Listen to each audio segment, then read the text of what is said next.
Good evening, and thank you so much for Buenas joining us. tardes y muchas We'll go ahead gracias and por get started in just a acompañarnos. moment. Vamos a comenzar en un minuto.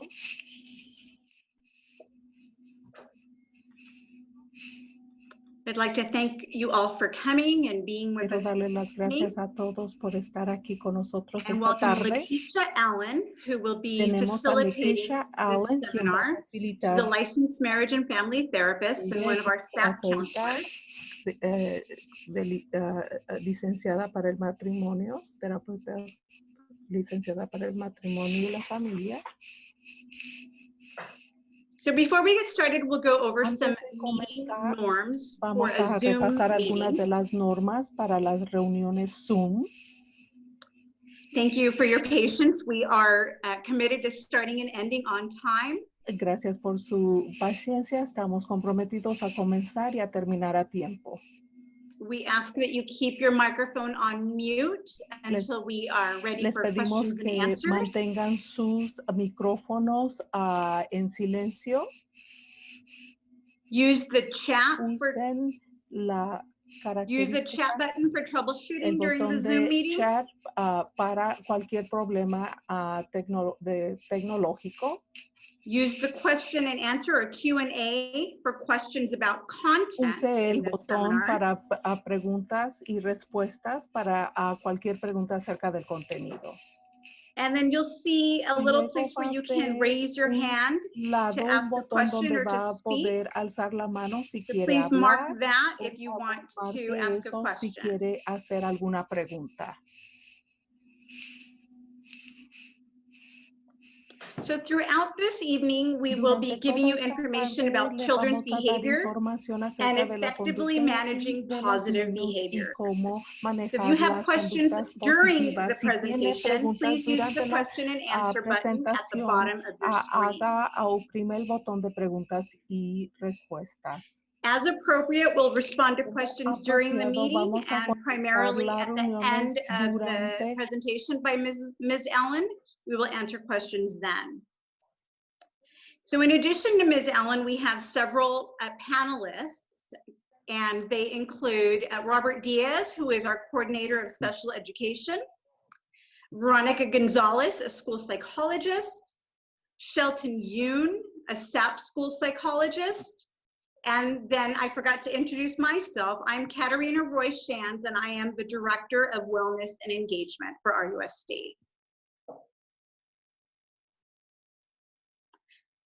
And at this point, I will go ahead and turn it over to Ms. Letitia Allen.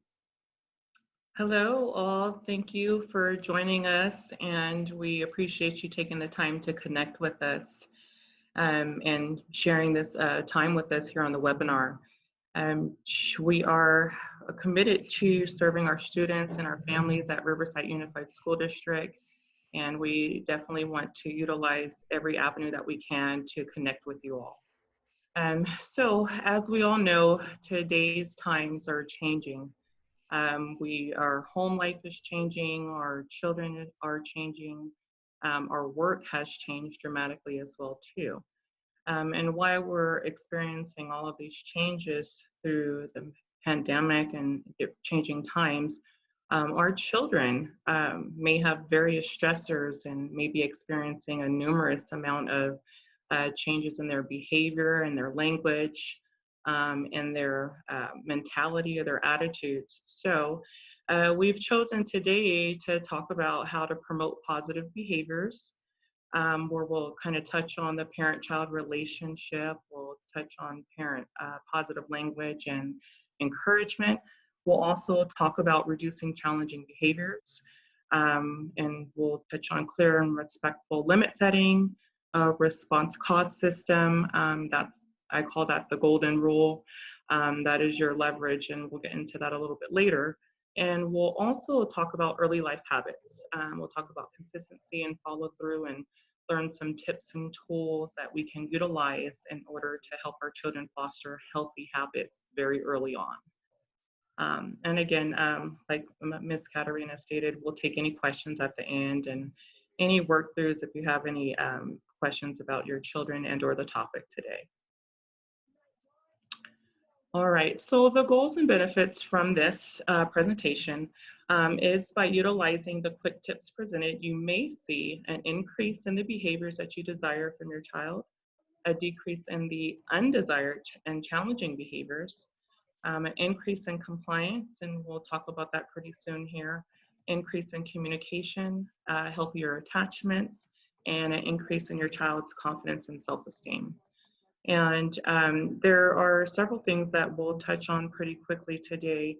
The information that I'm pulling from is a parenting program called Incredible Years, but I'm going to pull the most valuable tips and tools that we could possibly utilize quickly and immediately to get started with your children.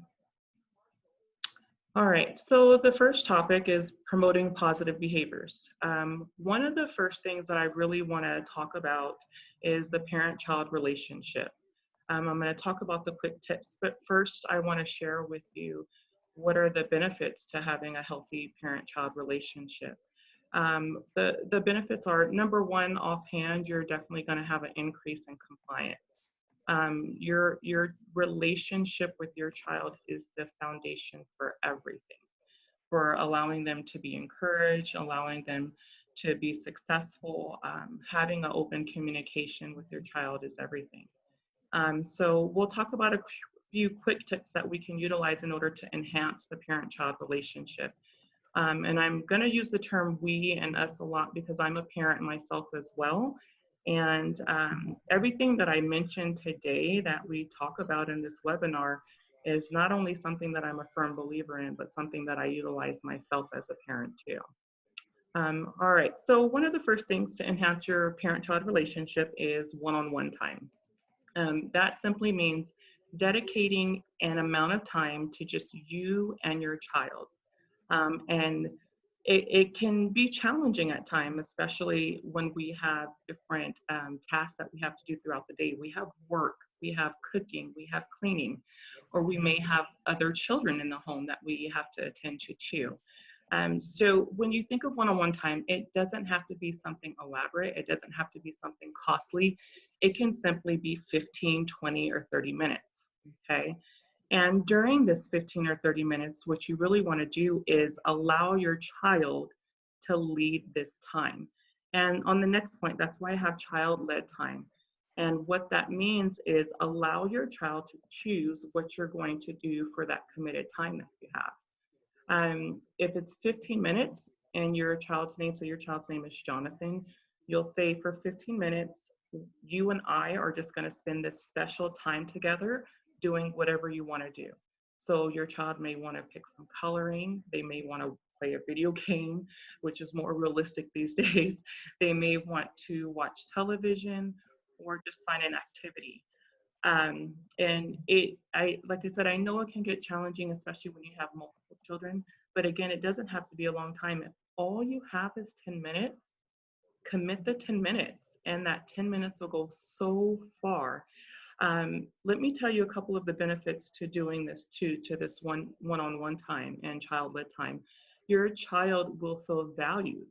They will feel as if you really consider and are listening to what they want to do. So they will comply more readily and more quickly as they feel validated. All right, so another tip and tool that we can utilize to enhance the parent-child relationship is to simply listen with no feedback. I will say that's one of the harder things for a lot of us parents to do, is to listen to your child without giving our opinion, without giving a command or a direction or a rule. But listening with no feedback allows your child to feel safe to open up to you. And that can go for any age at all, down from your youngest child who's barely speaking words all the way up to your older adult child. If you listen with simple feedback, you can give a head nod or say yes or say okay or simply say just thank you for telling me. Your child's going to feel more safe to be able to talk to you. Also, you want to ask your child for details about what's important to them. So if they're talking to you and they're telling you about school or about a video game, I know many of us are busy. We may not want to honestly hear about a video game, but ask your child what's important to them, because that, again, validates who they are and what they like. And when a child is validated, it increases their self-esteem and increases their confidence. And the last tip and tool to enhance your parent-child relationship is consistency. Consistency is everything. So if you truly are, say you're a working parent, say you have 2 jobs, and say you have 3 children in the home, you have to cook, clean, work, and take care of the children. If all you can commit to one-on-one time with each of your children is 15 minutes a week, then commit that 15 minutes a week and keep it consistent, because your child will expect that. And as they expect that, they will feel confident and they will feel more secure, which again just enhances a more secure and attachment with your child, which means they can trust what you're going to do, and they're going to trust that time with you. I ask children all the time as I work with them as a SAP counselor, what is it that you would want from your parent, or what would make things better at home? And a lot of children, even the smallest children, even the older children, I had one recently tell me literally last week, I want one-on-one time with my parent.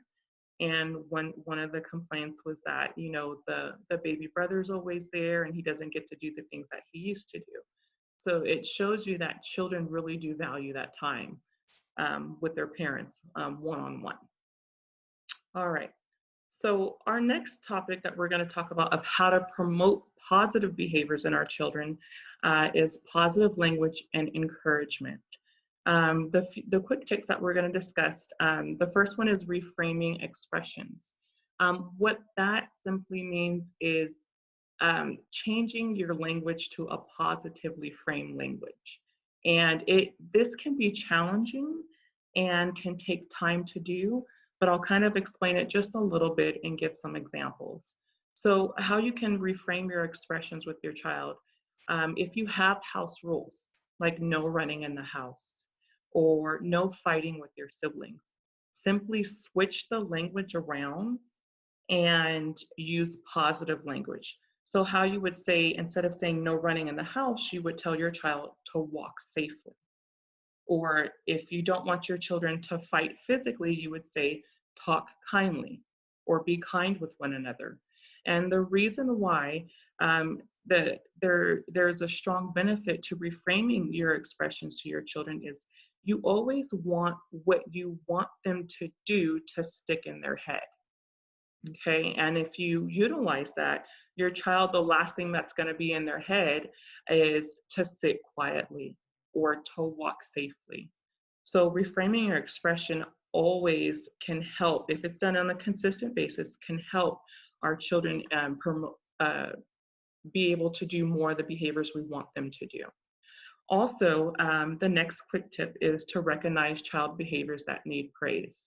So we hear a lot about giving positive praise and encouragement, and praise goes a long way. I've heard parents say, you know, I shouldn't have to tell my child thank you for something they're already supposed to be doing. But again, in order to promote more of what we want, we may need to acknowledge that. And that's not just children. Think about it. We like praise at our work, right? When we do something right or we do something positive for our work, we like to be recognized for it, or even with our spouses. If we're doing something or we're taking time or we're doing something, we like to hear praise in different forms, obviously, because we're adults. But we all like to be recognized as human beings. So if you can recognize the specific things that you want your child to do more of, make sure you take the time to recognize that and give them praise for it. And it can simply be, good job taking out the trash, or thank you for taking out the trash without me having to ask you. And you can be specific with it. Be very specific so your child knows what you like.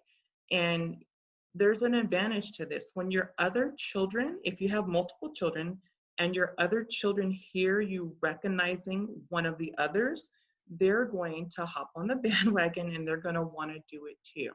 I utilize this all the time in my groups. especially if I'm working with behavioral groups or children, you know, who have some challenges and we need to work on some things. I'll definitely recognize the student who is following directions and or participating, and I'll say out loud in front of everyone, thank you for participating, or thank you for taking the time to do that. And you see the other ones hop right on and try to get that acknowledgement. All right, another tip and tool for positive language and encouragement to promote positive behaviors is understanding the effects of social rewards on children. And that's kind of self-explanatory. We know that rewards work for children. It just like we like to be, when we work for something, we like to receive a pay for our work. So when children work for things in the home, they like to receive some sort of reward. And again, it doesn't have to be costly. It doesn't have to be something huge. It can simply be an extra snack and or extra TV time or something like that. All right, the next tip about positive language and encouragement is to be your child's best coach. I always say, you know how there's sports and you see the coaches and they're the ones directing the children or directing the teams and leading the teams to victory or throughout the game. I always say us as parents, we are our children's best coach, okay? We need to think of it as literally being a coach. So if they're having a hard time through homework, let's coach them through that homework. Let's say, you can do it. You know, you can learn this. It's hard. I know it's hard. Acknowledge what they're feeling. You can say, I know it's hard, but I know you can do it. Okay. We are here. We see our children the most. So let's be their best coach. All right. Our last tip and tool for positive language and encouragement is building your child's self-esteem and self-confidence. We want to make sure we acknowledge the things that they do well so that they know that, and so that their self-esteem is built up. I acknowledge my child on a daily basis with things that he does well. For instance, like the example I gave out earlier, like, thank you for taking out the trash. You're showing responsibility. Or you did a great job on those sentences. I'm very proud of you. So I'm constantly building him up. And even though he knows the nature of my work, he knows what I do, he still receives it. And you can see the spark in his face when I give him acknowledgement and try to build up his self-esteem. And if you have any questions specific at the end, we'll answer them as best as we can. All right, so those are a couple of quick tips and tools to promote positive behaviors. Again, you're going to focus on your relationship with your child, the special one-on-one time. That is golden. It works very quickly and frequently, I see, with families. You want to utilize positive language and always, always, always encourage your child. If you do those three things on a consistent basis, you will see an increase in the behaviors that you want your child to do. All right, so let's move on to our next topic, reducing challenging behaviors. Okay, so we're going to touch on this briefly. We'll talk about clear and respectful limit setting quick tips first. So I know every household has rules and has expectations and has priorities. For smaller children, we might want to be very, very specific. We might want the list to be shorter, but for all children across the board, rules and or limit setting needs to be clear, brief, and basic rules that you prioritize. And sometimes we as parents kind of have a thought our children should already know this. They should know what to do. And I've even caught myself with that thought with my own child, is he should know that he needs to clean this up after himself. However, sometimes we need to remind our children of those rules and those expectations. But if they're clear and very brief, because children cannot memorize paragraphs and or we know some children cannot take several directions at one time. They may need to have 1 or 2 directions or 1 or 2 steps at a time. And so if we keep it clear, very brief, we can expect our children to be able to comply with those clear and brief rules that we have. We just kind of talked about this a little bit, using positive language with limit setting. We just touched on it. If you give your child a rule and you want them to do their homework before watching television, instead of saying no television before homework, we'll tell them to do their homework. You have to do your homework and then watch TV. It's just taking out those negative commands, because again, we want them to memorize or have in their head what we want them to do.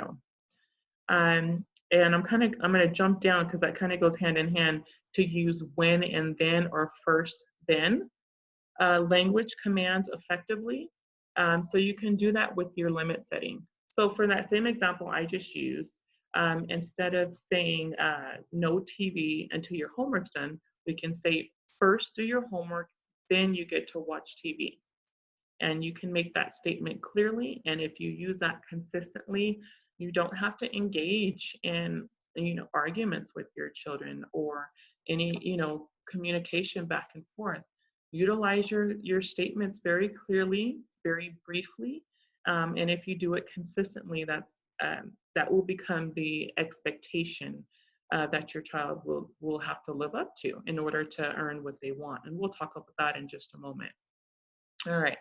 So another rule, a quick tip that we can utilize when setting clear and respectful limits is to try to provide our children with alternatives and choices if we can. And I know that we can't leave things open for children because we are adults and we do take care of them, and we have to set the limitations. But if you can offer your child a choice, say like they have to take out the trash and they have to clean out the room.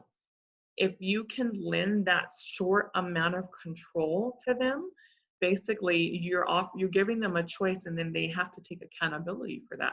So you can say something simply as, do you want to take out the trash first, or do you want to clean out your room? You just offered a choice to them.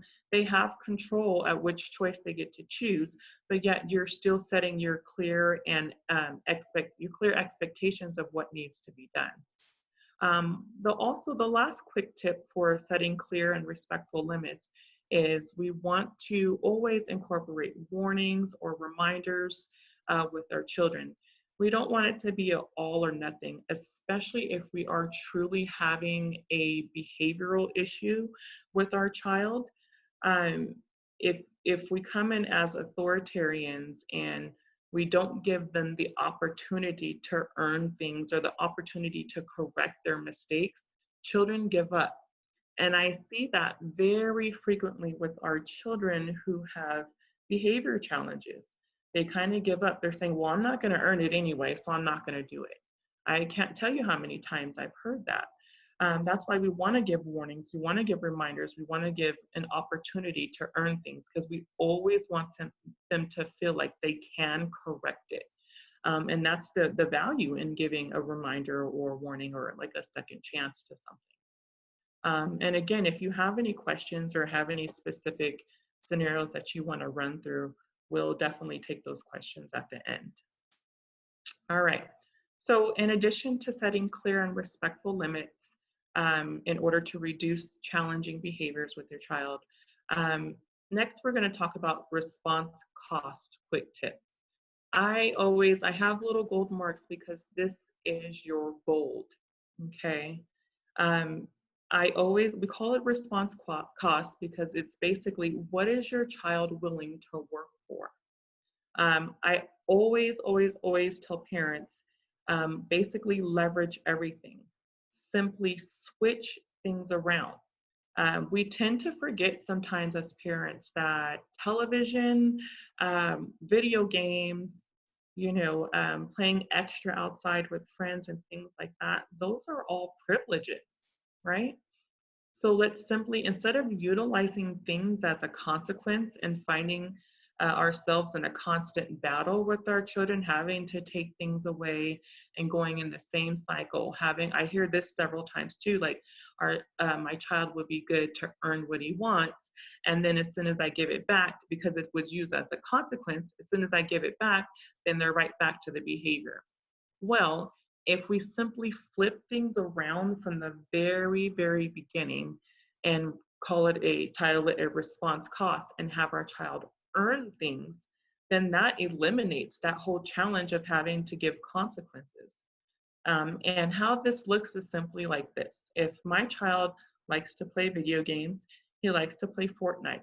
Okay, if I'm having an issue with his behavior, I'm going to give him a very clear and concise request and or rule that he needs to follow. And so I'll let him know, you need to make up your bed and take out the trash, and then you earn your computer time or your video game time. And if he doesn't do it, he doesn't get it. So you switch it to a earning system for everything versus a consequence system. And I have seen this work with several families over the years, especially when there's a challenging behavior. Just simply switch everything around. And the reason why I title it response cost is because every child is going to be different. Every child is going to want to work for something different as well too. Some children enjoy the iPad time. Some children simply want an extra snack. You have to find out what it is that your child is willing to work for. Every time I talk to a parent and we're talking about challenging behaviors or something, usually we can always know right off the top of the hand, what is it that your child absolutely loves? And to be realistic these days, most of the time it is electronics. So again, utilize that. That's your goal. That's your leverage. Have them earn everything. And then I always say the last quick tip and tool for this is to develop the system with your child so it makes them accountable and they feel like they have taken part in it.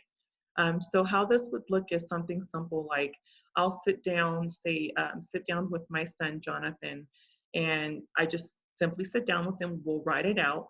How many hours of Fortnite time would you like to earn for the week or for the weekend? Say it's 2 hours. And we'll just have a very simple system together. If you make up your bed every day this week and you take out the trash, then you earn 2 hours of Fortnite. And that's just a random example that would work for my family.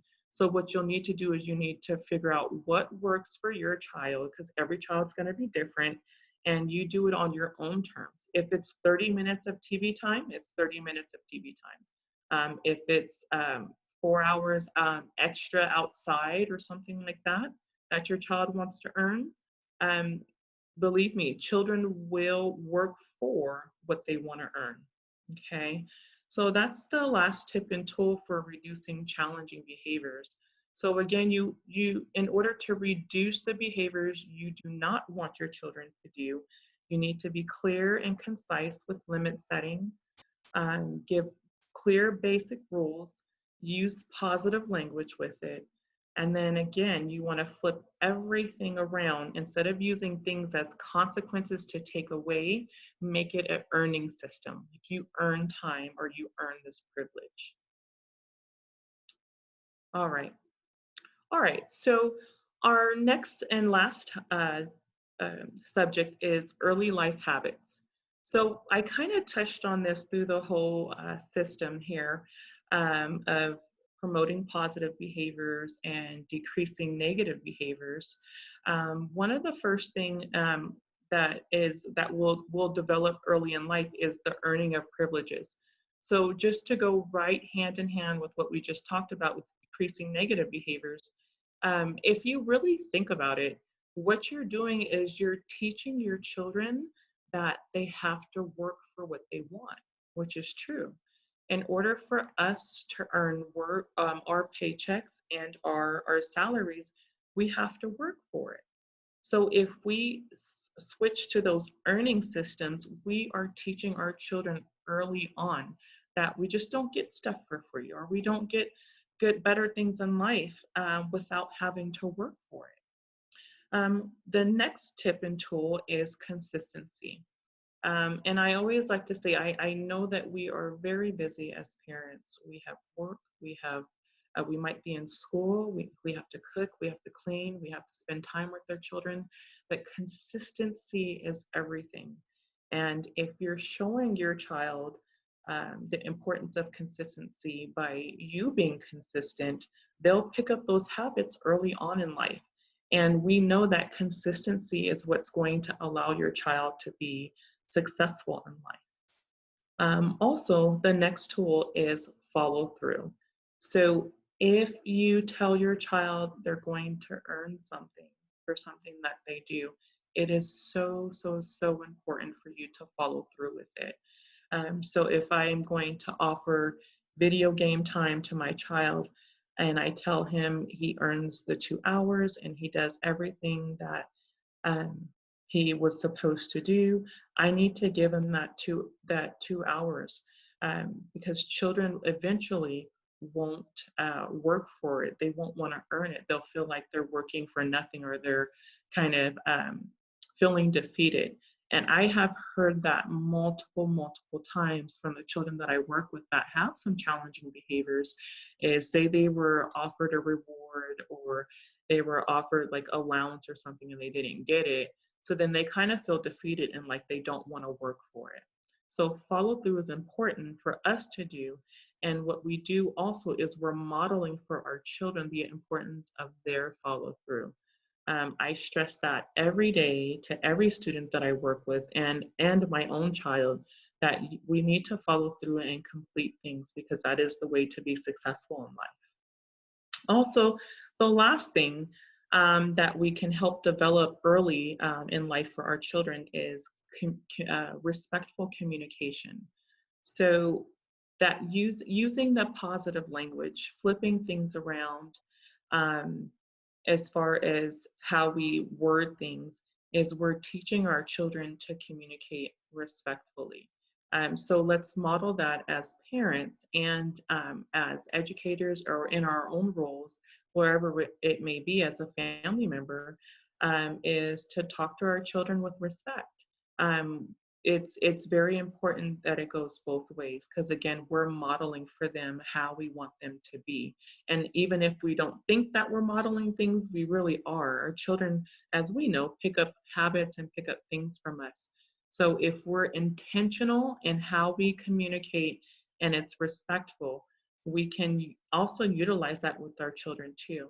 And I'll be honest with you, I always communicate respectfully. And that actually helps me work with my students too as a counselor. Like if I have a group and say it's a group with children who are having some behavior challenges and it's hard for us to settle down, how I communicate with them, and I literally say this. I say, I always talk to you respectfully and I expect the same thing back. So when I work with children or in my groups, I rarely have behavioral issues because I literally use these exact words with them. And I do say, I'm always going to be respectful to you and I expect the same back. So as we do that, again, we're modeling that for our children and we're developing that early in life. So again, early life habits that we can have our children help develop are earning of privileges, everything's earned, which we are going to develop good work habits, consistency, follow through, and and how to communicate respectfully. I have a quote here that says, you have to have confidence in your ability and then be tough enough to follow through. And it's so true. And we as parents can teach our children that early in life. So we, again, just to wrap it up and to reiterate what we discussed, we talked about how to promote positive behaviors, spend one-on-one time with your child, encourage them and use positive language. We talked about reducing undesired behaviors from our children or challenging behaviors. And we can do that by setting clear and respectful limit setting and also utilizing a response cost system, meaning letting them earn everything that they have, switching it around versus giving consequences. And then we can develop these early life habits in our children, especially through the times that we're going through. We're all spending so much more time together and we're having so much more interactions with each other. Let's utilize this time to develop these early habits of earning of privileges, of consistency, of follow through, and how to communicate respectfully. And these are just a few quick tips and tools. This will be available for you to view later. And you can always consult with us if you have specific questions for your child later. All right, so I'm just going to review a few resources for you for Riverside Unified School District. We do have our program called the Student Assistance Program, which allows us therapists to provide services to the children in the schools. One is assigned to every school in the district. There is a website that you can click on in order to receive resources, and our information is also on our RUSD website. If you have any mental health needs and you would like to find a therapist, we are paired with a beautiful company called Care Solace, and you can click on the link there, and or you'll find it on the rusdlink.org website too, that can connect you with a provider according to your insurance and your preferences. And then we have some additional references and resources here if anyone needs any urgent assistance. And again, always, if there's ever a life-threatening emergency, we ask that you call 911 or go to your nearest emergency room. So I want to thank you guys for joining us. And now if we have any questions and or comments, we're definitely open to taking them. Thank you, Letitia. Full round of applause for Letitia. If you have questions, you have a couple of different options for how you can ask them. You can raise your hand, or you may use the Q&A at the bottom if you prefer to type in your question, and we'll give you a couple minutes to think about that.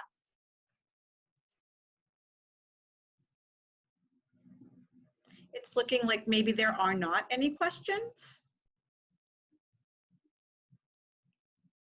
Please let us know if you do plan to ask a question.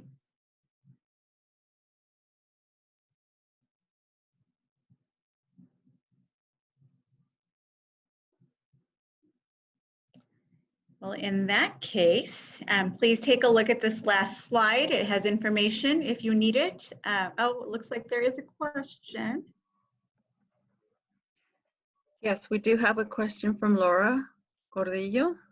Laura, if you want to unmute and ask your question. Laura, do you have a question you would like to ask?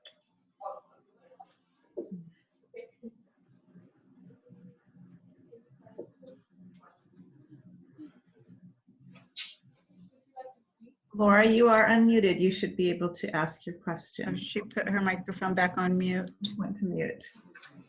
Oh, there it goes.